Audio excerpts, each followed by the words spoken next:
চিনতে হলে তার বন্ধু দেখো, সঙ্গ দেখো, কার সাথে থাকে। আপনি যতই ভালো হন, যদি আপনার সঙ্গ নষ্ট হয়, মনে রাখবেন সুফিয়া ইকরামকে জিজ্ঞেস করতো, হুজুর সবচেয়ে ভালো কাজ কোনটা? ভালো মানুষের সাথে থাকা। কেন?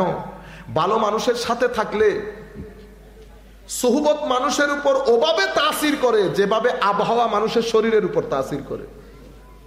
ফারাক শুধু এতটুকু, একটা বোঝা যায় আর একটা সাথে সাথে বোঝা যায় না।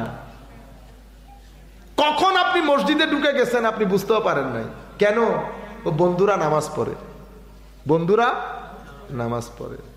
এই জন্য এটা হচ্ছে তৃতীয় জিনিস, বরং চতুর্থ জিনিস রুহের জিন্দেগির জন্য। পুণ্য সুখ আনে, অপুণ্যতে কি আসে? দুঃখ।